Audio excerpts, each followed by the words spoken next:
말씀 우리 함께 봉독하도록 하겠습니다. 오늘 말씀 베드로전서 2장 12절 말씀입니다. 네, 제가 말씀을 봉독하도록 하겠습니다. 11절입니다. 사랑하는 자들아, 거류민과 나그네 같은 너희를 권하노니 영혼을 거슬러 싸우는 육체의 정욕을 제어하라. 너희가 이방인 중에서 행실을 선하게 가져 너희를 악행한다고 비방하는 자들로 하여금 너희 선한 일을 보고 오시는 날에 하나님께 영광을 돌리게 하려 함이라. 아멘. 네, 오늘도 이렇게 주님과 동행하기 위해 새벽기도에 자리한 우리 모든 성도 여러분 진심으로 환영하고 또 축복합니다. 오늘도 우리 함께 말씀 듣는 가운데 또 말씀 붙들고 기도하는 가운데 하나님의 크신 은혜와 위로가 풍성히 있기를 주님의 이름으로 소망합니다. 저는 여러분들께서 잘 아시다시피 어릴 때부터 교역자 집안에서 자라왔습니다. 목사님 가정에서 자란다는 것은 정말 쉽지 않은 일입니다. 왜냐하면 그것도 나름 공인 아닌 공인이기 때문입니다. 성도님들은 목사님 가정에 관심이 많습니다. 그래서 저는 교회에서 어릴 때부터 성도분들의 관심 속에서 자라왔습니다. 이 관심이라는 것은 참으로 애매한 것 같습니다. 자기가 받고 싶을 때 받으면 참으로 좋고 또 긍정적인 작용을 하지만 원하지 않을 때 강제로 받게 된다면 그것만큼 성가신 일도 없기 때문입니다. 또 성도님들은 교역자들을 향해서 굉장히 큰 기대를 가지고 있습니다. 그것은 성도인 우리들보다 더 거룩하고 순결한 삶을, 경건한 삶을 살아갈 것이란 그런 기대감입니다. 이런 기대는 비단 교역자에게만 해당하지 않습니다. 교역자의 배우자에게도 그리고 교역자의 자녀들에게도 반드시 그런 기대를 가집니다. 그런 어떤 기대하는 도덕성이 사실 저를 굉장히 압박을 했었던 것 같습니다. 그래서 저는 어릴 때부터 교회 공동체에 대해서 그리 좋은 감정을 가지지를 못했고 오히려 교회를 비방하고 교회의 모순점들을 꼬집으면서 교회를 멀리하는 그런 삶을 살게 되었던 것이죠. 그러다 하나님께서 기적적으로 저를 변화시키고 또 본질을 깨닫게 하셔서 저도 이렇게 교역자의 길로 들어서게 된 것입니다. 그래서 젊을 때 또는 어릴 때 저를 아는 사람들은 제가 목사가 됐다라고 하면 그것으로도 전도가 될 것 같다며 그런 이야기를 하는 것입니다. 사랑하는 성도 여러분, 아마 지금도 마찬가지일 겁니다. 성도들은 교역자들에게 어떤 기대를 하고 있습니다. 그것은 검소하고 친절하고 겸손하고 흠이 없으며 하나님을 잘 믿으니까 범사에 잘 되고 건강하고 문제가 없으며 무엇이든 잘하고 잘 도와주는 등의 이런 기대들입니다. 무엇보다 하나님의 말씀을 선포하는 직분을 가진 사람이니까 그만큼 더욱 경건해야 한다라고 생각을 합니다. 만약에 이런 기대에 부응하지 못하는 교역자가 있다면 사실 교회에서 미움을 받고 그것이 담임 목사님이든 부목사님이든 아주 힘들게 교역을 하게 되어버립니다. 사랑하는 우리 성도 여러분, 그런데 우리는 이 사실을 깨달아야 합니다. 우리가 교역자에게 그런 기대를 하는 것처럼 세상 사람들도 교회를 다니는 우리에게 똑같이 이런 기대를 한다라는 사실입니다. 교회가 이미 사회에서 신뢰를 잃어버린 지 오래입니다. 교회를 다닌다고 해서 사람들은 이제 더 특별하게 보지도 않습니다. 교회 다녀도 다 똑같더구만. 이런 말이 유행처럼 이미 모든 사람의 입에서 흘러나옵니다. 교회에서 일어나는 일들은 더욱 가관입니다. 여기가 세상인지 교회인지 시장인지 교회인지 구별할 수 없을 정도로 이미 교회는 세상의 가치관과 그런 인과관계들이 난무합니다. 그리스도인의 삶으로 우리가 전도를 하자고 이야기를 해보지만 세상 사람들과 크게 다를 바 없는 우리의 윤리와 도덕, 친절함 이런 것들, 우리의 성격들은 전도하기에는 너무나 역부족인 것 같습니다. 이런 상황에서 우리는 다시 한번 말씀으로 우리를 돌아보고 살펴봐야 할 필요가 있습니다. 그리고 이런 모습이 과연 어떤 모습이 하나님의 뜻인지, 어떤 삶이 하나님의 뜻과 부합하는지 오늘 본문을 통해 우리가 좀 깊이 깨달을 수 있기를 바랍니다. 사도 베드로는 지난 토요일에 우리가 함께 살펴본 11절의 말씀과 오늘 우리가 함께 읽은 12절의 말씀을 하나의 덩어리로 우리에게 말하고 있습니다. 다시 말해 사도 베드로가 말하는 의미 단위가 이 두 구절이 하나의 의미 단위란 말입니다. 사고가 끊어지지 않고 두 개의 구절을 하나로 이어서 말씀하고 있다는 말입니다. 그래서 신자들은 영혼을 거슬러 싸우는 육체의 정욕을 제어해야 합니다. 그렇게 해서 신자들은 선한 일을 통해 하나님께 영광을 돌려야 한다는 그런 말입니다. 그러니 내적인 자아의 욕망을 제어함으로써 외적인 삶으로 하나님께 영광을 돌리게 된다라는 것이죠. 이 외적인 삶이라는 것은 행실을 선하게 가지는 겁니다. 매일의 삶과 일상적인 관계들에서 하나님의 말씀에 따라 거룩하게 살아가며 하나님께 영광을 돌리는 것을 의미합니다. 그래서 세상 사람들이, 불신자들이 이것을 보고 우리를 보고 하나님을 보게 된다라는 그런 말씀을 사도 베드로는 하고 있는 것이죠. 그래서 사도 베드로의 생각을 일련하게 정리를 해보면 이렇게 말할 수 있을 것 같습니다. 첫 번째로, 불신자들은 신자들을 보고 악행하는 자들이라고 비난합니다.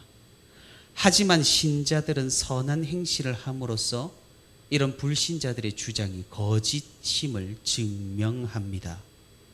그래서 신자들의 선한 삶으로 불신자들은 자신들의 생각이 잘못되었고 편견이었다는 사실을 깨닫게 된다는 것이죠. 결국 불신자들이 돌아서게 되고 함께 하나님께 영광을 돌리게 되는 그런 역사가 일어난다라는 것이죠. 이것이 오늘 본문에서 말하고 있는 그리스도인의 삶의 핵심입니다.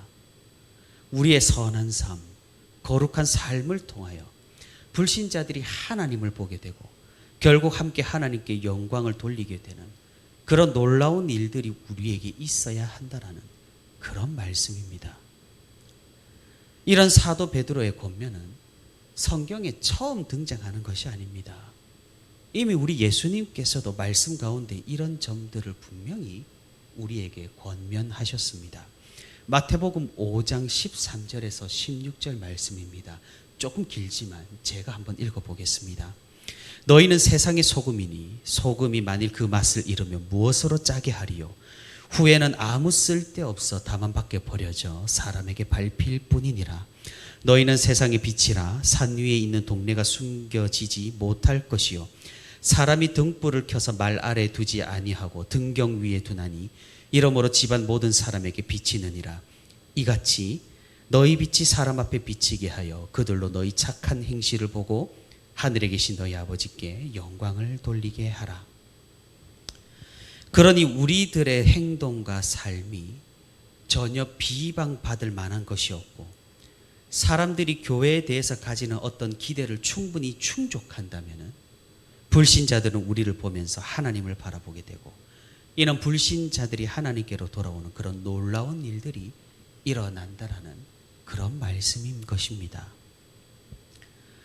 베드로 전서가 쓰여진 이 신약 시대 당시에 교회와 신자들은 정말이지 악의적인 모함을 당했었습니다.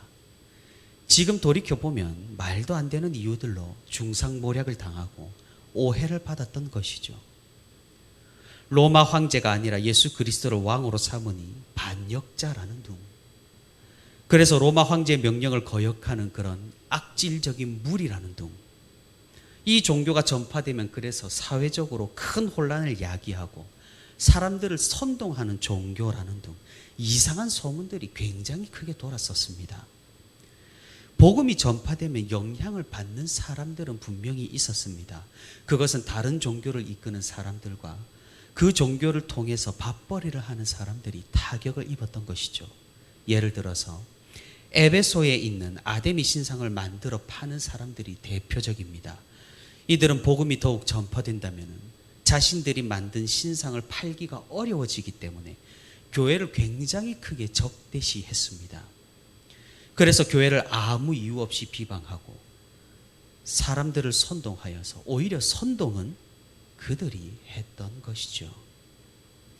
이런 말도 안 되는 비난과 선동 가운데에서 사도 베드로는 오늘 오히려 신자들에게 이런 모습들을 권면하고 또 요구하고 있다라는 겁니다. 그것은 자기 자신의 내면을 더욱 제어하여서 외면으로 더욱 거룩하고 경건한 삶을 살아서 불신자들로 하여금 그것이 오해라는 사실을 깨닫게 하라라고 말입니다. 베드로는 베드로전서 1장에서부터 계속해서 만인 제사장설을 이야기를 하고 있습니다. 누구나 다 예수 그리스도를 통해 하나님 앞으로 나아갈 수 있는 사람이라는 말입니다. 그런 어떤 권리를 우리가 받았다는 말이죠. 하지만 제사장이라는 직분은 권리만 있는 것이 아니죠. 의무도 분명히 같이 따라온다라는 말입니다. 그 의무가 무엇입니까? 하나님 앞으로 나아가는 사람이니만큼 그만큼 우리가 거룩하고 경건하게 살아내야 한다라는 베드로의 그런 권면입니다.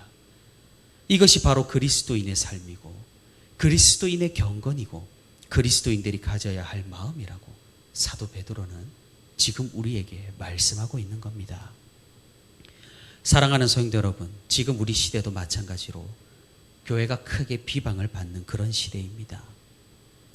하지만 이런 오늘날의 비방은 신약시대 때처럼 아무 이유가 없거나 중상모략이라거나 비교적 선동적이지 않다라는 사실이 조금은 다릅니다. 물론 교회는 억울합니다. 이런 잘못들, 우리가 한 것에 비해 과도하게 비방을 받는 측면도 있고 이단들의 잘못이 우리의 잘못이 되어버리기도 하고 일부의 타락이 전체 타락으로 비추어질 때도 있기 때문입니다. 이런 상황에서 우리는 너무나 억울하고 또 그렇게 비방하는 사람들을 붙잡고 그게 아니라고 따지고 싶어지기도 합니다.